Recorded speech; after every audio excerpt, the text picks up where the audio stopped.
la principal causa de síndrome de hipertensión portal. La mortalidad global de esta enfermedad ha aumentado dramáticamente. En 1990, aproximadamente, la mortalidad calculada era de 777.800 y en el 2010 era de 1.030.800, con un aumento del 32.5%.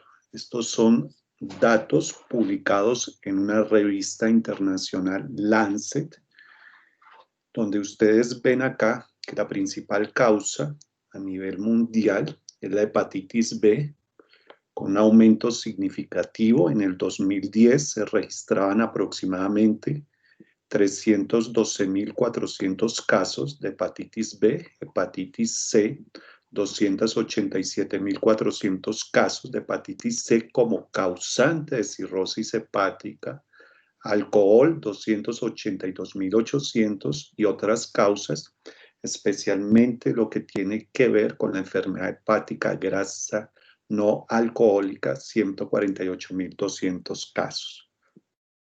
Esto es para que ustedes se coloquen en contexto en Colombia. Este fue un estudio publicado en un hospital de Medellín, en el hospital Pablo Tobón Uribe, donde ustedes se ven que de una muestra de 241 pacientes que han sido trasplantados, la principal causa de trasplante fue la cirrosis hepática, aproximadamente en un 19%, cirrosis criptogénica o primaria, después de realizar una serie de estudios para descartar causas infecciosas inmunológicas, eran completamente negativos. El porcentaje aproximado era del 17%.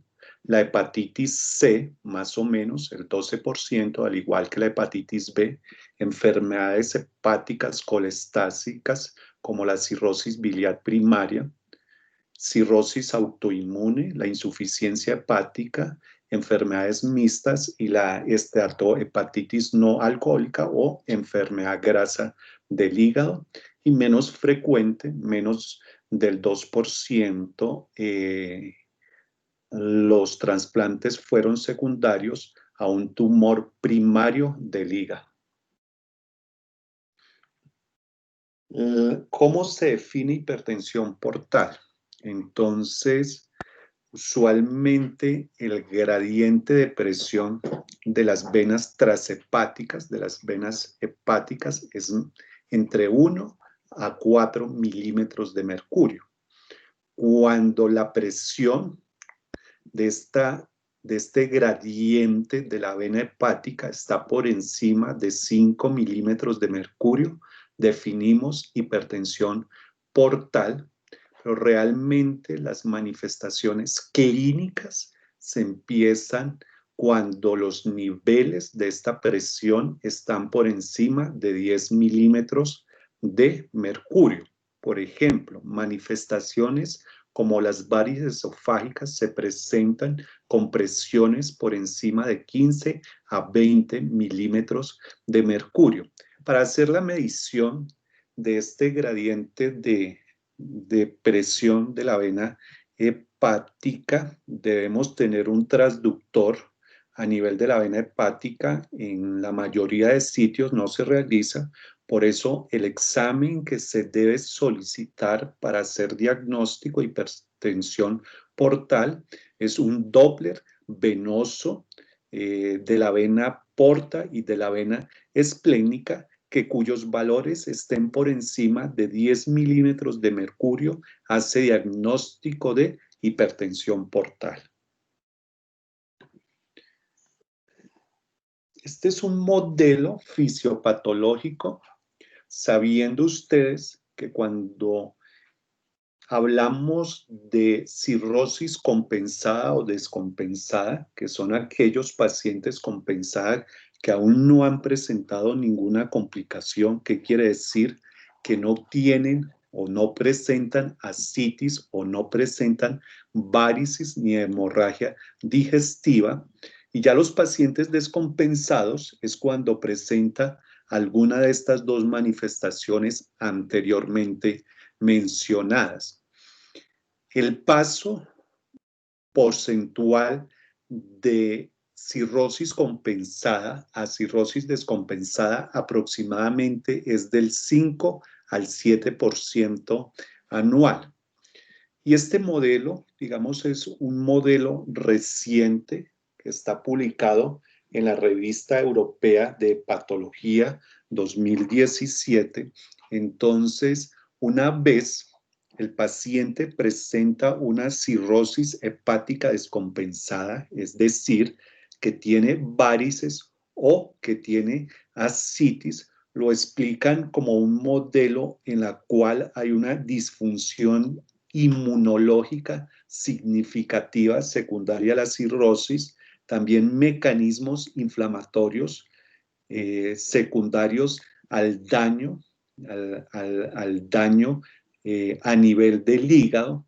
Entonces, una vez se hace el diagnóstico de hipertensión portal, hay una alteración en todos los mecanismos relacionados con la translocación bacteriana y es lo que se menciona en este modelo como un patrón asociado, un patrón molecular asociado a los patógenos. Parece que hay una liberación anormal de bacterias y de productos bacterianos que son los causantes de la liberación de una serie de mediadores inflamatorios y también en esta parte el hígado dañado entonces va a causar la liberación de otras sustancias, que es lo que se llama un patrón molecular asociado al daño. La unión de estos dos patrones, del patrón molecular asociado a los patógenos y el patrón molecular asociado al daño, va a activar una serie de receptores del sistema inmunológico y del sistema inflamatorio con la liberación de una serie de moléculas proinflamatorias, especialmente especies de oxígeno y especies de nitrógeno que van a conllevar a lo que es la vasodilatación arteriolar esplénica y esa vasodilatación pues va a causar una disminución significativa del volumen intravascular efectivo, aumentando lo que es el gasto cardíaco por un proceso compensatorio por aumento de la frecuencia cardíaca para suplir las necesidades de volemia en los órganos principales y con el tiempo puede producir una patología que se ha designado con el nombre de cardiomiopatía cirrótica en este grupo de pacientes asociado a esta disminución del flujo efectivo intravascular. Hay una disminución de la perfusión a nivel renal, pues causando también la activación de todos los mecanismos compensatorios, como es el sistema renina, angiotensina, aldosterona, el sistema relacionado con la liberación de vasopresina y también la activación del sistema nervioso simpático con liberación especialmente de adrenalina, aumentando la resistencia a nivel del riñón y con el tiempo como proceso compensatorio, pues hay un aumento en la retención de sodio y agua y es uno de los mecanismos que podría explicar en este grupo de pacientes pues la aparición de la ascitis asociada a la vasodilatación a nivel explánico, con las complicaciones que hemos mencionado, ¿no? La disfunción renal, como lo expliqué anteriormente, la encefalopatía hepática, probablemente por el escape de depuración que tiene el hígado en la producción de amoníaco que llega al hígado y este posteriormente en condiciones normales es convertido en urea y es excretado a nivel renal, pero como escapa esta depuración, entonces lo que es el amoníaco con otros mecanismos, otras hipótesis, probablemente son los causantes de la encefalopatía hepática, la disfunción adrenal por la activación del sistema simpático y el síndrome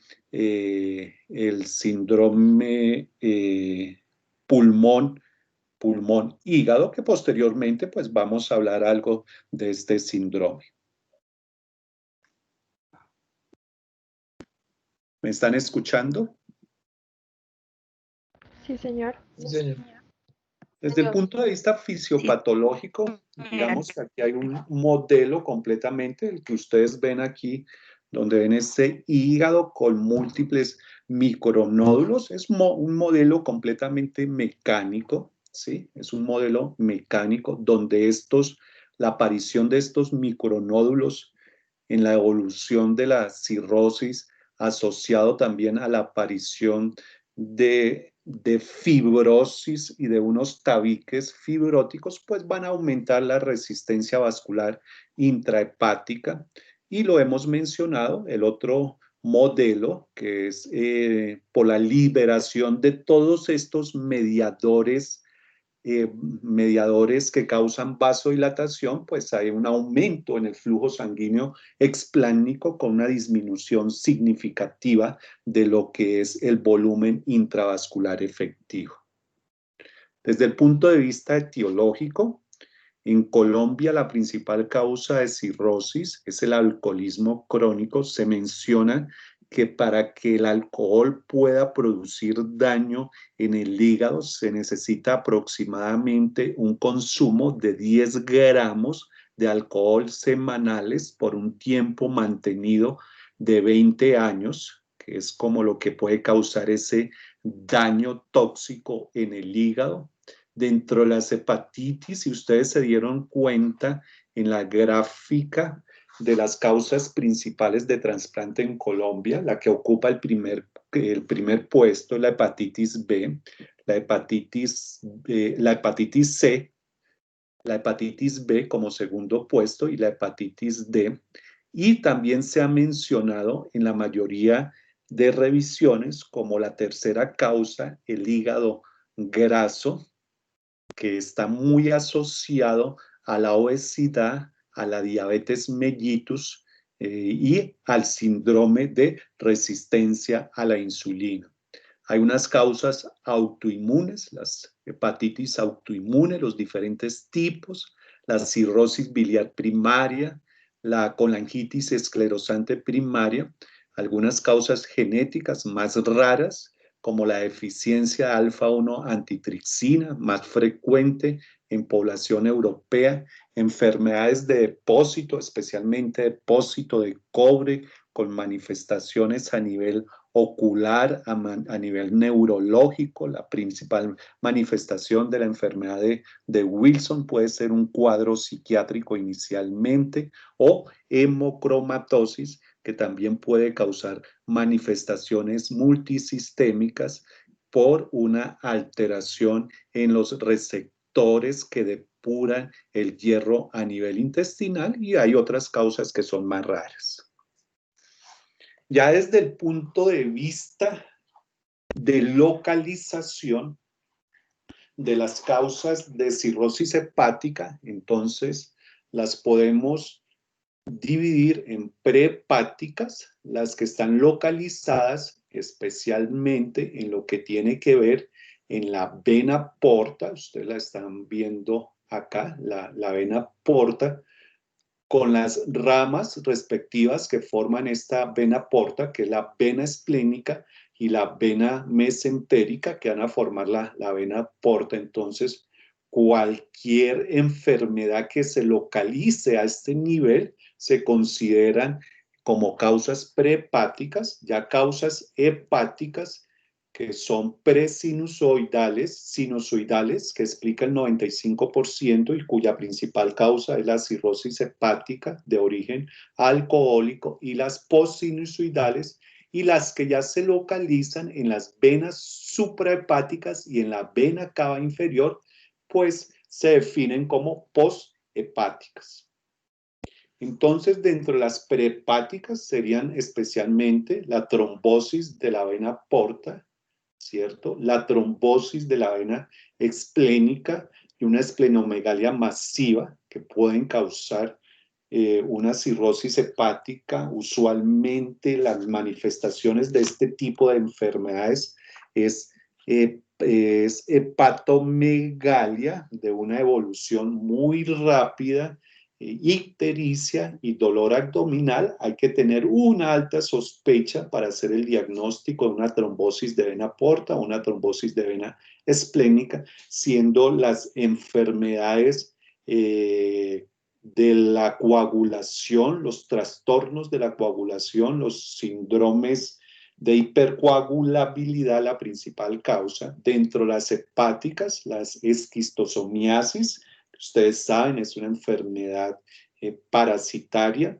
La fibrosis hepática congénita, dentro de las sinusoidales, ya lo hemos mencionado, la cirrosis, la hepatitis alcohólica, y dentro de las postsinusoidales está la obstrucción sinusoidal hepática. Dentro de las poshepáticas, entonces, encontramos el síndrome de Buchiari, que es una trombosis a nivel de las venas suprahepáticas más rara en la vena cava inferior, y la principal causa de este tipo de trombosis son los síndromes mieloproliferativos, policitemia vera, especialmente como una causa menos frecuente, los trastornos de coagulación como el déficit de proteína C, el déficit de proteína S, antitrombina 3, resistencia a la proteína C, lo que es el factor 5 de Leiden, o mutaciones de la protrombina también que pueden ser causantes. Otras causas son membranas en la vena cava inferior y causas cardíacas como la pericarditis constrictiva en pacientes con falla cardíaca grave. Con el tiempo pueden causar una cirrosis poshepática secundarias a estos cuadros de falla cardíaca grave persistentemente descompensadas. Vamos a utilizar una serie de escalas, son escalas pronósticas, especialmente están más diseñadas para definir qué grupo de pacientes requieren o entran a una lista de trasplante. Entonces, usualmente cuando tenemos estos pacientes con cirrosis o síndrome de hipertensión portal, es muy importante definir la gravedad de la cirrosis. Entonces, la recomendación es utilizar dos escalas. La primera escala es la escala de Child-Pugh. Antes hablábamos de una escala que era la escala de Child-Turco, pero fue cambiada por esta escala. Entonces, los parámetros que tenemos en esta escala es la ascitis, la otra variable es la bilirrubina, la albúmina, el hierro o el tiempo de protrombina, y la encefalopatía, de acuerdo si hay ausencia, de acuerdo al grado de elevación o de acuerdo al grado de gravedad de la encefalopatía, pues nos dan una serie de puntos. Entonces se considera un grado A cuando el puntaje está entre 5 a 6. Si ustedes ven, la sobrevida al año es del 100%, a 2 años es del 85%. De 7 a 9, pues ya se considera que existe un compromiso funcional significativo. Hay una reducción de la sobrevida a 1 año, 80%, y a 2 años, 60%, y ya cuando el puntaje está por encima de 10, hay una reducción también de la sobrevida al año. La sobrevida al año es del 45% y a los 2 años es del 35%. Digamos que esta escala, especialmente lo que tiene que relacionado con la ascitis, a veces es muy subjetiva. Por eso se diseñó otra escala, que es la escala de Mel. Si ustedes ven, los criterios son exclusivamente de laboratorio, que es bilirrubina, creatinina sérica, INR, y lo que va a valorar es la sobrevida a 3 meses. Entre más alto el porcentaje, pues va a disminuir también la sobrevida de este grupo de pacientes. En pacientes que tengan un puntaje de 40 o más, La mortalidad 3 meses es del 71.3%. Si tienen un puntaje entre 30 a 39, la mortalidad es del 52.6%. Entre 20 a 29, la mortalidad del 19.6% y menor de 1%. Es muy importante que esta escala prioriza a los pacientes que estén esperando un trasplante hepático, especialmente en Estados Unidos. En Colombia, digamos que las estadísticas que teníamos del año 2019, aproximadamente 870 pacientes estaban esperando trasplante hepático, y con este uso de escalas, entonces, pues nos va a priorizar el grupo de pacientes que requieren trasplante hepático también. Lo habíamos mencionado antes, que es la clasificación de una cirrosis hepática compensada y descompensada.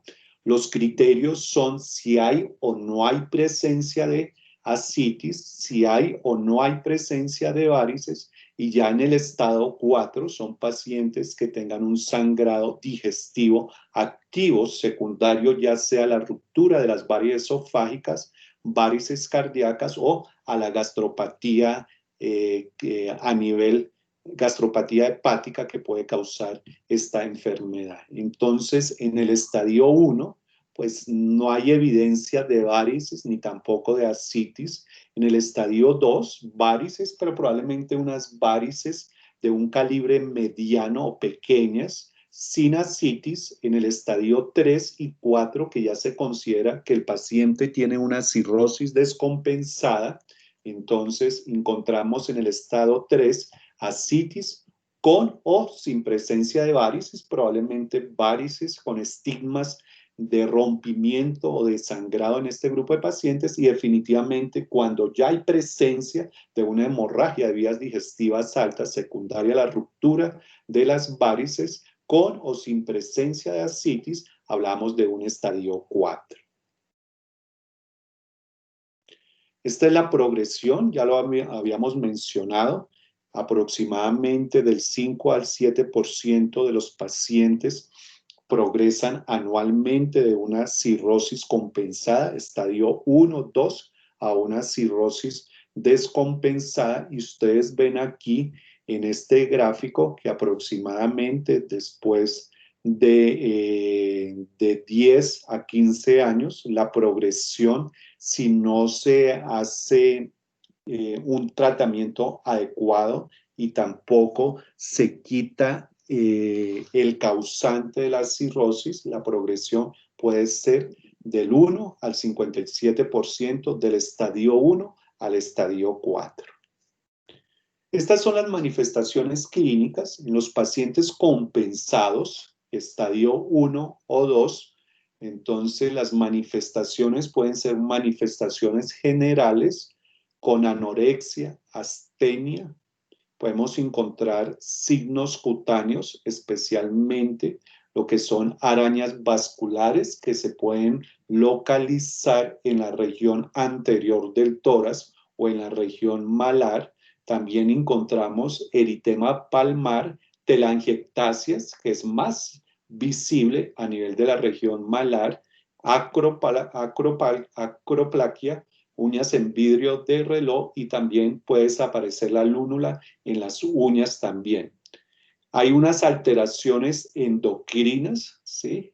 Especialmente, pues ustedes saben que hay una reducción significativa de todas las hormonas masculinas. Entonces encontramos una atrofia testicular, encontramos también ginecomastia, disminución de la libido, impotencia, también hay una distribución ginecoide del vello púbico, encontramos alteración del ciclo menstrual, oligomenorrea o amenorrea en este grupo de pacientes, y se habla descompensada cuando ya encontramos fallo de una o más funciones del hígado. Entonces, Las manifestaciones a este nivel es ictericia, manifestaciones hemorrágicas con aparición de petequias, epístasis, gingivorragia en este grupo de pacientes, un aliento hepático, ya las otras complicaciones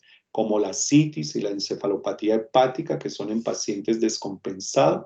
Estas imágenes, estas son las características del signo que hemos mencionado, de las arañas vasculares que usualmente aparecen en la región anterior del tórax. Aquí ustedes lo están visualizando. También se pueden encontrar telangiectasias, que son unas lesiones un poquito más pequeñas, lineales, con múltiples vasos vasculares. Y otra complicación que se puede presentar, ustedes lo están viendo acá, se llama la contracción de Dupuytren, que es una contractura anormal probablemente por un engrosamiento de todos los tejidos subcutáneos que se presentan en este grupo de pacientes y da esta característica con una flexión especialmente del quinto y del cuarto dedo.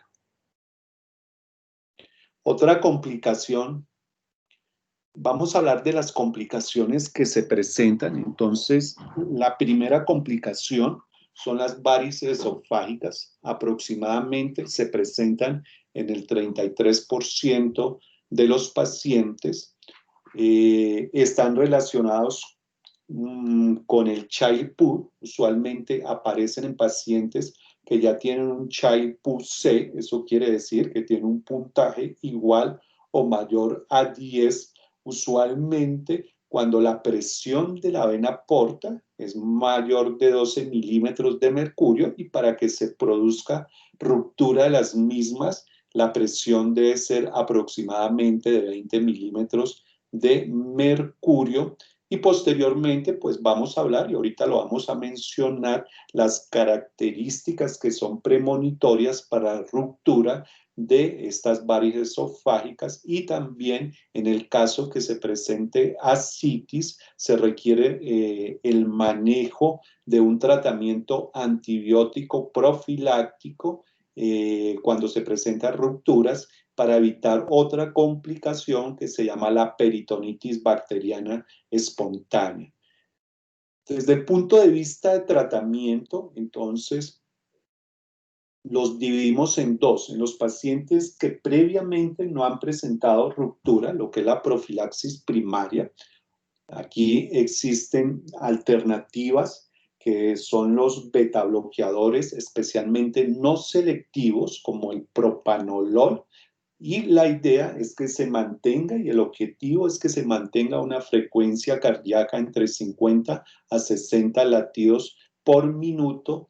Y dentro de la profilaxis primaria, especialmente en varices moderadas o grandes, o que tengan algunos estigmas de ruptura, se debe utilizar la ligadura asociado al uso de betabloqueadores. En prevención secundaria, ya cuando se ha presentado, pues lo que es la ligadura, menos frecuente la escleroterapia, con el uso de betabloqueadores. Hay algunos estudios que cuando uno no alcanza el betabloqueo, y probablemente si pudiera uno hacer medición de la presión de la vena porta, estaría indicado el uso de dinitrato de isosorbide. Estas son las características probables que una varice se puede romper. Si ustedes ven la primera imagen, ¿sí? Estas son varices de gran tamaño, y ven algo característico que se ve en la primera y en la segunda imagen, que son las manchas rojas sobre la superficie de la varice. Esto habla de una probable o una inminente ruptura de las varices, y en estos casos sí es recomendable realizar ligadura de las mismas varices. Y aquí en la última imagen lo que ustedes ven son unas estrías especialmente longitudinales, sinuosas de color rojo sobre la superficie, y habla también de una ruptura inminente de varices esofágicas. Digamos que este es el algoritmo de manejo, ya lo habíamos mencionado cuando hablamos de hemorragia de vías digestivas altas. Entonces, en el algoritmo de manejo, pues lo primero que hay que hacer con todo paciente crítico es la aplicación del ABC, del CAB realmente, lo que es circulación en este caso, pues la utilización de cristaloides, menos frecuente la utilización de coloides, una práctica restrictiva en la transfusión, solo transfundir cuando el umbral de la hemoglobina está por debajo de 7 gramos por decilitro para mantener un objetivo de 7 a 9 gramos por decilitro, excepto en algunos pacientes que tengan enfermedad cardiovascular ya establecida, falla cardíaca, enfermedad cerebrovascular o en el curso de un infarto agudo del miocardio, que la recomendación sí es mantener un target o un objetivo en la hemoglobina por encima de 9 gramos por decilitro. La otra recomendación es iniciar, independiente que se haga temprano o tardía, la endoscopia. La recomendación es que en estos casos se haga una endoscopia lo más temprano posible, en las 12 primeras horas, pero inmediatamente con una sospecha de unas varices esofágicas basadas probablemente en una adecuada historia clínica, debemos iniciar preferiblemente terlipresina o otra alternativa sería la somatostatina en estos casos. Habíamos mencionado también el uso de antibióticos, especialmente ceftriaxona, especialmente si es recurrente o en los hospitales encontramos una alta resistencia a las quinolonas o en aquellos pacientes que previamente han recibido quinolonas, entonces la alternativa sería ceftriaxona.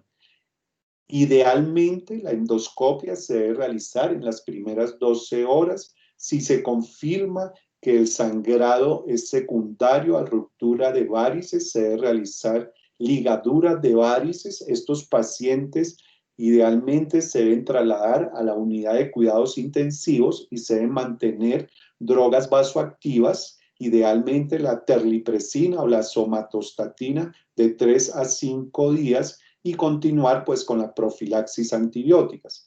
De este grupo de pacientes, el 85% alcanza un control adecuado, el 15% vuelven a resangrar. En este caso, la recomendación es llevarlo otra vez a endoscopia para valorar si se pueden colocar bandas, ligarlo el paciente. De lo contrario, hay que realizar un chunz portosistémico intrayugular para disminuir el riesgo de sangrado, que aproximadamente la recurrencia se presenta en el 15% de los pacientes. Aquí, esta imagen que ustedes ven, ¿sí? El chunz portosistémico es una sonda, realmente es un catéter, se cateteriza la vena yugular. Esta vena yugular, pues, se avanza, ¿sí? Se avanza, ¿sí? Hasta llegar a lo que es la vena cava inferior, ¿sí? La vena cava inferior, ustedes ven aquí la sonda, cómo está. En la punta de la sonda vamos a encontrar un balón y vamos a encontrar lo que es un stent. Lo que ven ustedes acá es un stent metálico y lo que va a unir este stent metálico es la vena porta con la vena hepática. Esto es lo que se llama un chun, el chun intrahepático, transyugular. Lo que va a conseguir es desviar la sangre, que ustedes ven aquí, pues la vena porta, entonces ingresa al hígado, a los sinusoides y posteriormente pues sale a través de lo que es la vena hepática. Lo que hay es una unión de la vena hepática con la vena porta, es este el caso. Es muy importante que esta condición, como la mayoría de sustancias tóxicas pues no van a pasar por el hígado, también pues aumenta el riesgo de algunas complicaciones, especialmente la encefalopatía hepática. Este es un resumen de lo que hemos mencionado ya en el algoritmo previamente. En aquellos pacientes que tengan una hemorragia digestiva, endoscopia en las primeras 12 horas en este grupo de pacientes. Si el paciente recurre, entonces habría que mirar la opción de realizar este tipo de derivaciones y probablemente en aquellos pacientes que tengan un Child-Pugh-C debería valorarse el ingreso a trasplante hepático. Otra complicación que se presenta es la citis en este grupo de pacientes. Ya habíamos mencionado el mecanismo fisiopatológico, la hipertensión portal, va a liberar una serie de mediadores que son vasodilatadores, especialmente reactantes de oxígeno, de nitrógeno, algunas prostaglandinas, endocannabinoides, que son vasodilatadores, y estos vasodilatadores entonces van a causar vasodilatación a nivel de toda la circulación esplánica, pero esta vasodilatación y el aumento también de la presión a nivel de toda la circulación esplánica va a disminuir lo que es el volumen efectivo a nivel sistémico, disminuyendo también la perfusión a nivel del riñón, y esto puede causar la liberación de mediadores, especialmente del eje, la activación del eje renina-angiotensina-aldosterona del sistema simpático y también de la vasopresina, que van a causar lo que es una retención de agua y de sodio, y especialmente pues la vasopresina, ustedes saben que puede ser el causante de hiponatremia que hemos mencionado en el capítulo de desequilibrios hidroelectrolíticos, y con el tiempo pues el acúmulo de líquido a nivel de la cavidad abdominal. Teniendo en cuenta lo anteriormente mencionado, la citis se divide en tres, y hay otro término que se utiliza, que es la citis refractaria. En la citis grado 1, para diagnosticarla hay que realizar ecografía. Realmente el volumen es menor a 1 litro en estos casos, y el tratamiento recomendable en este grupo de pacientes es una dieta hiposódica de aproximadamente 4.6 a 9 gramos de sal y el uso de antagonistas de los mineralocorticoides como la espironolactona, 100 miligramos día. Ya en pacientes con ascitis grado 2, son pacientes que tienen una ascitis moderada, el volumen oscila entre 3 a 6 litros. Aquí la recomendación es también hacer restricción hidrosalina, el uso de diuréticos en este caso, y si la pérdida no es considerable o no hay resolución de la ascitis, podemos adicionar otro tipo de diurético, que es el diurético de asa. Digamos que aproximadamente por cada 100 miligramos de espironolactona que uno utilice, puede utilizar una tableta de furosemida que es de 40 miligramos. La ascitis grado 3 en promedio son ascitis graves, son ascitis severas, tienen alrededor de 10 litros. En este caso, la recomendación es realizar paracentesis de altos volúmenes. Cuando mencionamos paracentesis de altos volúmenes, hace referencia a evacuación de más de 5 litros para evitar un síndrome circulatorio, de disfunción circulatoria posparacentesis, que se puede presentar cuando uno hace evacuaciones de grandes volúmenes. La recomendación siempre es utilizar una infusión intravenosa de albúmina de 8 gramos por cada litro de ascitis extraída, cuando lo habíamos mencionado, cuando se extraen volúmenes por encima de 5 litros. Y hay otra definición, que son los pacientes con ascitis refractaria, que probablemente estos pacientes requieran otro tipo de tratamiento, como el uso de los TICs, del shunts portosistémico intrayugular, ¿sí? Y se define en aquellos pacientes que uno no pueda remover o no pueda eliminar una cantidad un volumen de líquido ascítico que un paciente, si tiene una ascitis grado 3, uno logre por lo menos llevar a este paciente a una ascitis grado 1. Si no lo puede, entonces se considera que el paciente probablemente tenga ascitis refractaria o que tenga una recidiva muy temprana, que vuelva a aparecer el paciente con una ascitis grado 2 o grado 3 después de 4 semanas tras una eliminación inicial y que no hayan tenido una respuesta adecuada al tratamiento médico. Digamos que el Journal de Patología Europeo, publicado en el 2018, la recomendación es que en los pacientes que tengan un grado 2 o 3 de ascitis, pues hay una reducción muy significativa de la supervivencia, y se recomienda que estos pacientes, un tratamiento opcional sería el trasplante hepático. En pacientes con una ascitis moderada, aproximadamente de 5 a 10 litros, lo primero que hay que hacer es una restricción de sodio, aproximadamente de 4.6 a 6.9 gramos de sal, ¿sí? En este grupo de pacientes, que esto equivale a retirar el salero de la mesa, y también un adecuado soporte nutricional para el manejo de una dieta baja en sal. Recomendar, digamos, que restricciones más severas, probablemente por debajo de 2.3 gramos o 40 milimoles por día, ¿sí? Puede inducir, y se debe evitar porque puede inducir complicaciones, usualmente secundarias también hay al uso de diuréticos en este caso.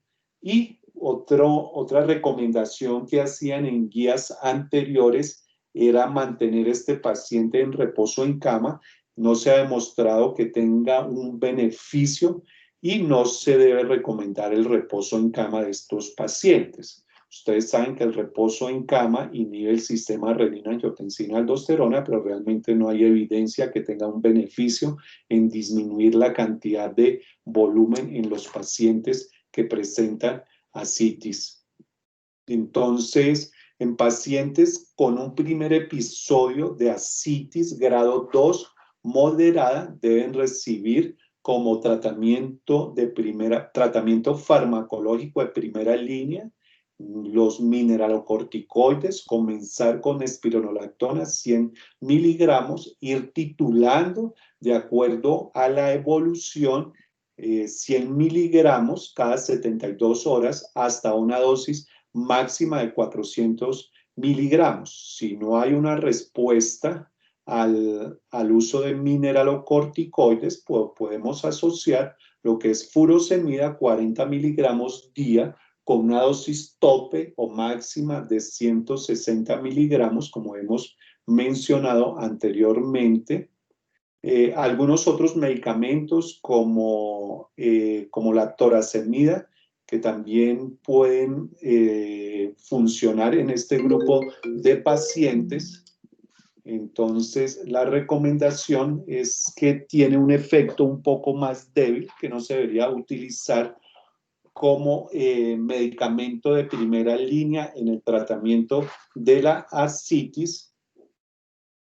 La recomendación cuando uno utiliza la terapia diurética es una pérdida máxima de peso de 0.5 en pacientes sin edemas y de 1 kilogramo día en pacientes que presentan edemas. Es la recomendación general en cuanto a la reducción de peso. Si ya hay una resolución o una disminución de la ascitis, pues se recomienda utilizar la dosis más baja efectiva en este grupo de pacientes. Y lo otro es que se recomienda durante las primeras semanas hacer una monitorización, especialmente de pruebas de función renal, creatinina y electrolitos, sodio y potasio en este grupo de pacientes. La otra recomendación son en aquellos pacientes que presenten complicaciones, hemorragia gastrointestinal, que tengan alteraciones en las pruebas de función renal, que tengan encefalopatía hepática, que tengan hiponatremia o alteraciones en la concentración de sodio, que se deben hacer corrección de estas condiciones antes de iniciar el diurético, que es lo más importante. Y lo otro es que en pacientes que tengan especialmente encefalopatía hepática evidente o que tengan una alteración o una disfunción renal, un síndrome hepatorrenal, idealmente no debería uno utilizar diuréticos sabiendo que pueden ser uno de los medicamentos que puede precipitar lo que es la encefalopatía o lo que es el síndrome hepatorrenal. Los diuréticos sí se deben descontinuar cuando la concentración de sodio está por debajo de 125 milimoles, ¿sí? Y la furosemida no se debe utilizar en caso que se presenten hipocalemias. Aquí mencionan valores por debajo de 3 miliequivalentes por litro. No se deberían utilizar la furosemida y se recomienda pues la utilización de mineralocorticoides, al igual que si encontramos también niveles de potasio por encima de 6, deberíamos suspender la espironolactona. Una complicación que se puede presentar, ¿sí?, con el uso de diuréticos y en pacientes con ascitis son los calambres, y la recomendación en estos casos, cuando se presentan calambres, es la utilización de baclofen o la administración de albúmina. Si vamos a utilizar baclofen, dosis diarias de 10 miligramos día, que podemos ir titulando semanalmente hasta alcanzar una dosis de 30 miligramos día, en lo que hemos mencionado si los pacientes presentan calambres. En pacientes que tengan una ascitis grado 3, la recomendación y la terapia de primera línea es hacer paracentesis de altos volúmenes. Eso quiere decir extracción de volúmenes por encima de 5 litros en este grupo de pacientes. Siempre cuando se haga este tipo de extracción de altos volúmenes, se debe colocar un expansor de volumen plasmático para prevenir lo que es la disfunción circulatoria post paracentesis. Y la recomendación, ya lo habíamos mencionado, la utilización de albúmina de 8 gramos por cada litro de líquido acítico removido en este grupo de pacientes. Cuando se hace una remoción de menos de 5 litros, no es recomendable la utilización de expansores de volumen intravascular.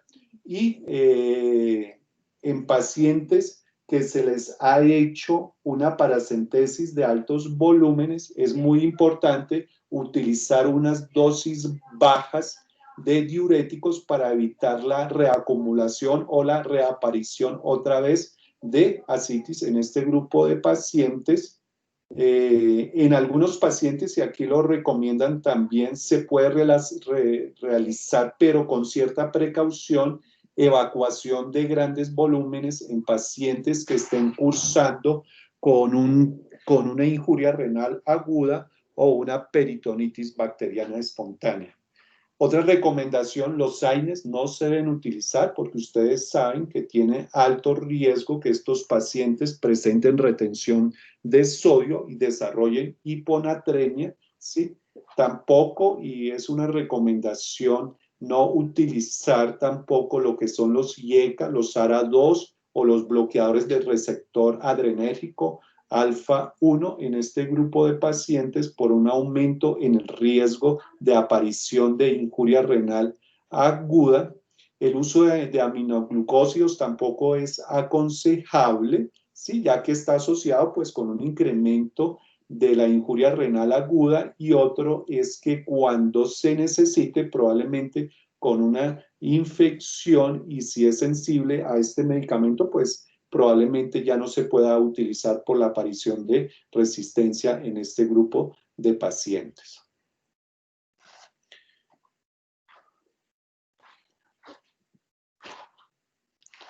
Otra complicación que se presenta es el hidrotórax, Ustedes saben que el diafragma, el músculo diafragmático, tiene una serie de poros. Entonces parece que hay un paso a través de esos microporos de líquido ascítico, y es el mecanismo fisiopatológico que pueda explicar la aparición de hidrotoras. ¿Qué recomendaciones nos hace esta guía con respecto al hidrotoras? Todo paciente que llegue a desarrollar hidrotoras debe ser evaluado para trasplante hepático. Antes de diagnosticar el hidrotoras, es un diagnóstico de exclusión, entonces uno está obligado a descartar enfermedades pleurales primarias y enfermedades cardiopulmonares. Entonces es muy importante. Se debe realizar siempre toracentesis, ¿sí?, cuando sospechemos un hidrotoras, y debe ser el manejo inicial para toracentesis y diuréticos en los pacientes que ya tenemos certeza que tienen un hidrotoras hepático. En este grupo de pacientes también está indicado realizar evacuaciones de altos volúmenes, aproximadamente de 2 a 3 litros del hidrotoras, especialmente si el paciente presenta disnea, para mejorar este síntoma. En pacientes que ya presenten recurrencia de hidrotoras, la recomendación es la inserción de un chus transyugular intrahepático en el grupo de pacientes. Y la otra, digamos que la pleurodesis, que es otra técnica que se utiliza, que es sellar las dos pleuras. Usualmente utiliza uno tetraciclina o neumicina para poder, una vez evacuado todo el líquido, para evitar que otra vez la pleura, el espacio pleural, se llene de líquido.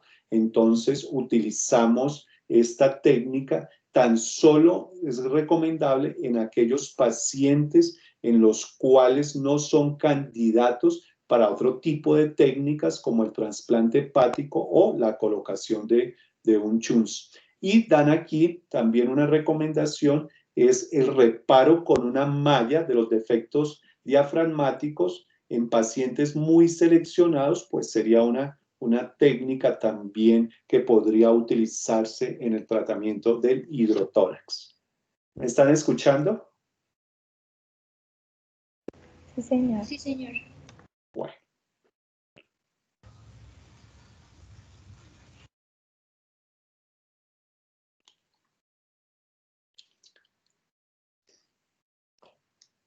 Cuando tenemos líquido en la cavidad abdominal, líquido ascítico, siempre debemos hacer análisis de líquido ascítico. Aquí ustedes están viendo la imagen. Entonces la técnica que vamos a utilizar se llama paracentesis. Usualmente lo hacemos o lo realizamos en el cuadrante inferior izquierdo. Trazamos una línea desde el ombligo a la espina ilíaca anterosuperior. Esta línea la dividimos en 3, y en la unión entre el segundo y el tercer, entre el tercer tercio, vamos a realizar la paracentesis. Es un procedimiento sencillo. Realmente el riesgo es sangrado, y muy raramente uno puede ocasionar una peritonitis secundaria porque, digamos, por punción de la víscera hueca en este caso. Entonces, es una técnica sencilla que hay que hacerla pues con todas las medidas de asexia y antisexia. Cuando tenemos líquido ascítico, vamos a calcular lo que es el gradiente de albúmina sérica, que es la diferencia entre la albúmina, el gradiente de albúmina sérica, ascitis, gasa, que la diferencia entre la albúmina sérica y la albúmina del líquido ascítico es la diferencia. Cuando hablemos de derrame pleural, vamos a utilizar otros criterios, que son los criterios de Lai, que es la relación en lo que tiene que ver con proteínas y LDH. Aquí vamos a utilizar la albúmina. Cuando el gradiente de albúmina es mayor de 1.1 gramo por decilitro, ¿sí?, se considera trasudado y la principal causa de este tipo de gradiente es la cirrosis hepática. Hay otras enfermedades como la insuficiencia cardíaca, el síndrome Buchiari o la metástasis hepática. Cuando es menor de 1.1 gramo por decilitro es exudado. Las causas más frecuentes es la tuberculosis peritoneal, aquí no está mencionado, pero la segunda causa son los tumores, para que lo tengan en cuenta, las pancreatitis, las infecciones. A veces nosotros podemos encontrar glóbulos rojos en la muestra analizada y la presencia de glóbulos rojos en la muestra analizada usualmente es por una punción traumática. Encontramos glóbulos rojos crenados, pero también usualmente en el cáncer hepatocelular podemos encontrar un líquido completamente hemorrágico o también por una ruptura de una varice epiploica también puede ser causante. Y cuando encontramos neutrófilos, ¿sí? Neutrófilos en este grupo, leucocitos más de 250, es un líquido acítico infectado. Si no hay una causa secundaria, consideramos que tiene una peritonitis bacteriana espontánea, que es una complicación que se presenta hasta en el 10% de los pacientes con cirrosis hepática. Lo habíamos mencionado, aquí es, bueno, esto es el tratamiento, ya lo habíamos mencionado. La otra complicación es la peritonitis, aquí sí es el 30% la complicación, no el 10%. Los gérmenes más frecuentes son gram negativos entéricos y los gram positivos, especialmente Staphylococcus aureus, Streptococcus viridans, el enterococo y E. coli, y se diagnostica cuando el recuento de polimorfonucleares en el líquido acítico está por encima de 250 células por mililitro. Cuando este es como el abordaje en el tratamiento de este grupo de pacientes que presenten peritonitis bacteriana, si es una peritonitis adquirida en la comunidad, la recomendación son cefalosporinas de tercera generación, ceftriaxona o ceftazidime, o lo que es el uso de la piperacilina tazobactam. Si es una peritonitis asociado a los cuidados de la salud, pues va a depender usualmente de la epidemiología local y la prevalencia de gérmenes meticilino resistentes en este grupo de pacientes, y si es nosocomial o intrahospitalaria, se puede utilizar carbapénicos solos como ERTA o meropenem en este grupo de pacientes, o asociados a dactomicina o vancomicina o linezolid si hay una alta prevalencia de gérmenes que sean gérmenes resistentes o a meticilinas. En este caso, pues vamos a utilizar vanco o linezolid en este grupo de pacientes. Otra complicación que se presenta es la encefalopatía hepática en este grupo de pacientes. Aquí hay varias teorías en cuanto a la causa desencadenante y productora de la encefalopatía hepática. Digamos, la más aceptada sí es un aumento en la concentración de amoníaco. Ustedes saben que la principal fuente de amoníaco, pues la degradación de proteínas, especialmente las que se localizan en el intestino grueso, pero también hay otras fuentes en menos proporción, como es el riñón o también el músculo, que son productoras de amoníaco. Usualmente en condiciones normales el amoníaco va al hígado y el hígado sí transforma el amoníaco en urea y posteriormente es eliminado por la orina, pero en pacientes cirróticos pues van a escapar a esta depuración y en un medio alcalino atraviesan con facilidad la membrana hematoencefálica, pues produciendo el cuadro de encefalopatía. También se han mencionado lo que son los aminoácidos aromáticos como otra hipótesis causante de encefalopatía, benzodiazepinas endógenas y algunos neurotransmisores como el GABA que pueden causar también encefalopatía. A nivel del sistema nervioso central, el amoníaco va a causar edematización de los astrocitos, alteraciones a nivel de neurotransmisores, acúmulo de manganeso, alteración en el metabolismo del oxígeno y de la glucosa cerebral como causante también de la encefalopatía hepática. Esta es la clasificación. De acuerdo a la etiología, se clasifican tipo A, tipo B, tipo C. La tipo A hace referencia a una encefalopatía por falla hepática aguda. La tipo B son aquellos pacientes que no tienen disfunción hepática, pero que tienen un shunt portosistémico como causante de la encefalopatía, y la tipo C es una encefalopatía asociada a cirrosis o hipertensión portal. Hay algunas subcategorías. Cuando es episódica, es subcategoría 1. Cuando ha recurrido en un intervalo menor de 6 meses, es subcategoría 2. Cuando el paciente persiste con alteraciones de la conducta, sería 3, y cuando la encefalopatía es mínima, sería una subcategoría 4. Los grados, entonces, aquí pueden haber unos grados. Entonces, en algunos libros y revisiones hay algún grado que es subclínico, un grado 0, que la única manera de hacer diagnóstico es a través de pruebas psicométricas, que no vamos a encontrar manifestaciones clínicas evidentes y tampoco anormalidades electroencefalográficas en este grupo de pacientes.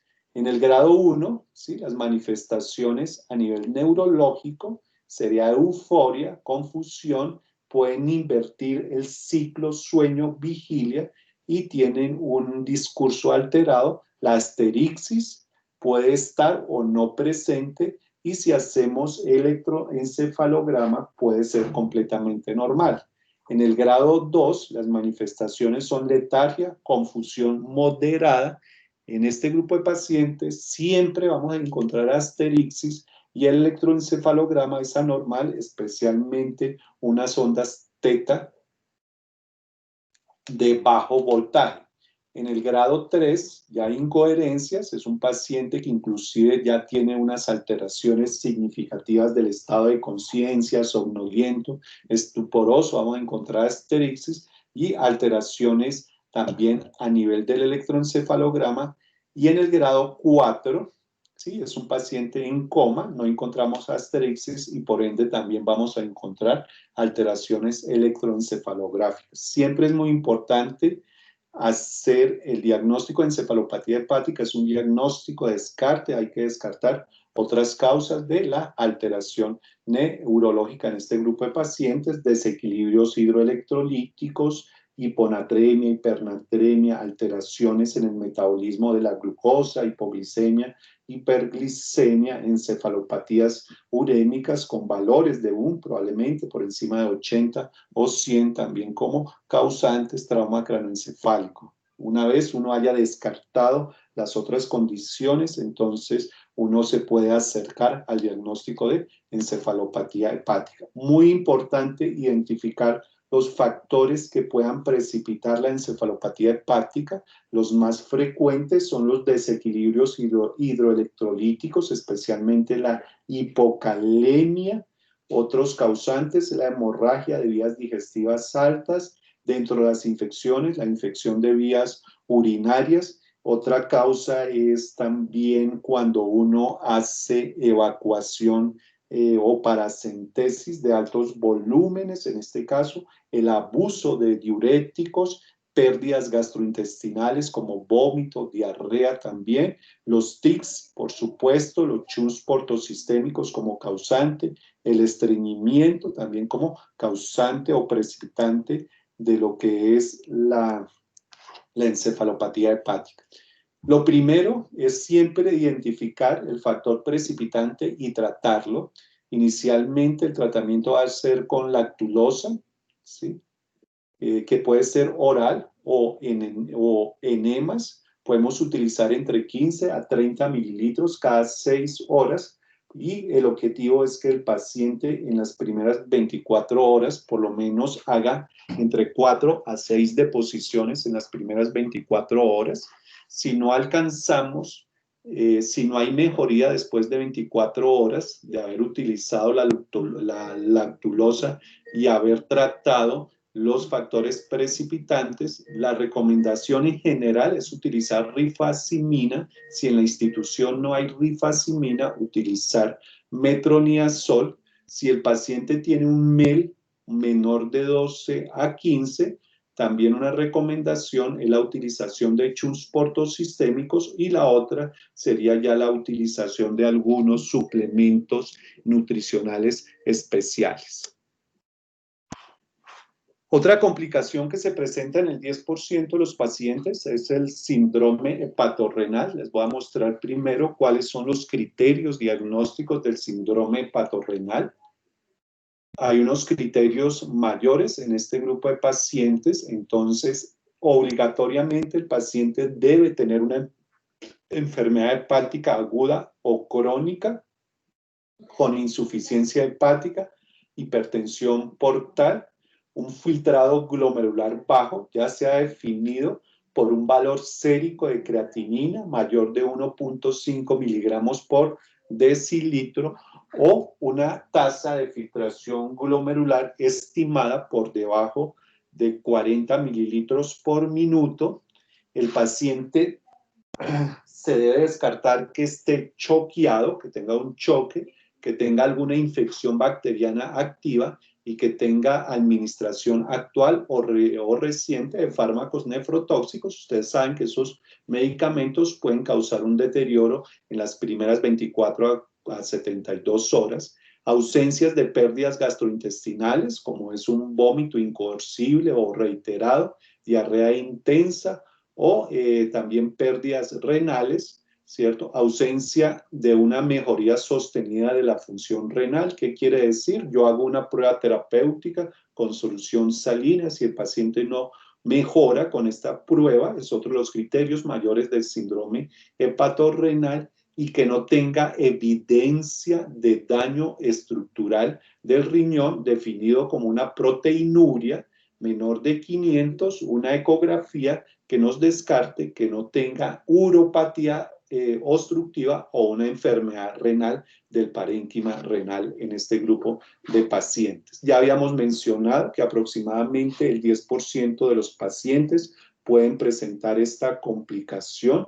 Hay una disminución de la resistencia vascular periférica, pero hay un aumento de la resistencia vascular renal en este grupo de pacientes por disminución del volumen efectivo intravascular con activación de todas las hormonas y sistemas contrarreguladores, ¿sí? Es más frecuente en pacientes que presentan ascitis resistente. En la literatura se definen hasta 4 tipos de síndrome hepatorrenal, pero los que tienen mayor importancia es el tipo 1 y el tipo 2. En el tipo 1, el paciente tiene una progresión muy rápida de la disfunción renal. En menos de 2 semanas pueden alcanzar unos valores de creatinina que están por encima de 2.5 miligramos por decilitro. Es la que tiene peor pronóstico. A pesar de tratamiento con expansores de volumen, con albúmina y el uso de vasopresores, la mortalidad puede estar por encima del 70%. El tipo 2, usualmente los valores de creatinina están por debajo de 2.5. La mayoría de veces mejoran con expansores de volumen, solución salina y albúmina. El tratamiento usualmente es la utilización de expansores de volumen, como la albúmina, la utilización de vasopresores como la terlipresina. En caso que no haya terlipresina, Una alternativa es la utilización de la noradrenalina en este grupo de pacientes o los análogos de la somatostatina como el otreotrio también es una alternativa en el tratamiento de los pacientes con síndrome hepatorrenal. Este es el mecanismo fisiopatológico, ya lo habíamos mencionado previamente. En la guía, digamos que en este grupo de pacientes, entonces, idealmente deben tener una monitorización estrecha en unidad de cuidados intensivos. Lo que hay que realizar es remoción de los factores de riesgo, suspensión de medicamentos nefrotóxicos, vasodilatadores y también AINES, una disminución o suspensión de diuréticos y beta bloqueadores, la utilización de expansores de volumen y si hay infección, pues diagnosticarla y por supuesto tratar. Si hay resolución, pues se hace un seguimiento estrecho. Si persiste, habría que mirar cada caso, individualizarlo y mirar si hay una progresión de un estadio 1 a un estadio 2 de Akin. Eso quiere decir el 1, que hay una duplicación del valor de la creatinina de 1.5 a 2 veces el aumento de la creatinina basal, un AKI2, entonces que hay un aumento de 2 a 3 veces el valor basal de la creatinina y a un AKI3, los que han revisado injuria renal aguda ya son valores por encima de 3 veces el valor basal de la creatinina. En pacientes que tengan progresión, que pasen o que dupliquen o tripliquen los valores de creatinina, inmediatamente se deben suspender los diuréticos y la utilización de expansores de creatinina, expansores de volumen como la albúmina. La dosis de albúmina a utilizar es 1 gramo kilo por 2 días. Si responden, hacemos un seguimiento estrecho. Si no responden, este grupo de pacientes habría que mirar pues tratamientos específicos de acuerdo a unos fenotipos o ya la utilización de vasoconstrictores, especialmente el uso de terlipresina y el uso de albúmina en este grupo de pacientes. Otra complicación, esta se presenta más raramente en el 5% de los casos, es el síndrome hepatopulmonar. Digamos que aquí el mecanismo fisiopatológico usualmente en los capilares, en los vasos pulmonares, los hematíes, los glóbulos rojos se van a alejar de la pared. El hecho que se alejen de la pared del capilar, pues hay menos hemoglobina disponible para que se pueda unir al oxígeno y esto pues nos va a causar lo que es una hipoxemia, especialmente un chus de derecha a izquierda y una reducción en la capacidad de disfunción pulmonar y alteración en la ventilación-perfusión.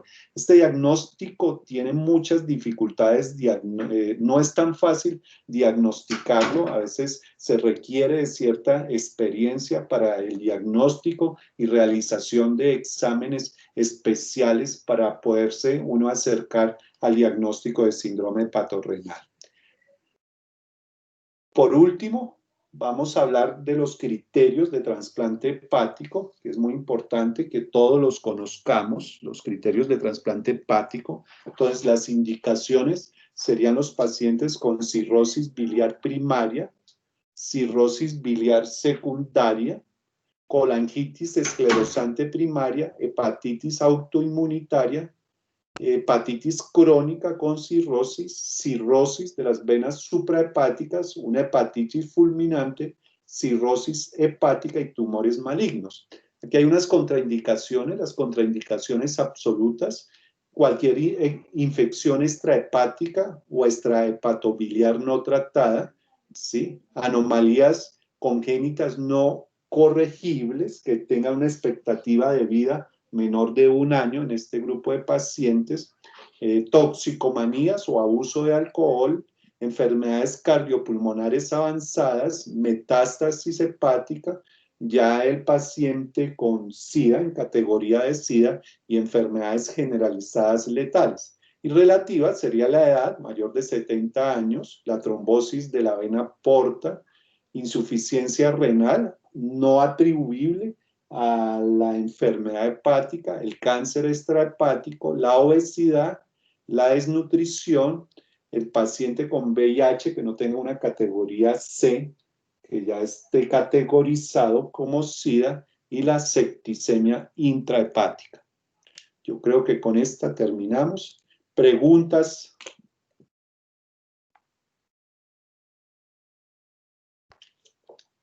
¿Tienen preguntas? ¿Me están escuchando? Sí, no hay preguntas, profe. Muchas gracias. Bueno, revisemos. ¿Tenían preguntas sobre hipo, sobre trastornos hidroelectrolíticos?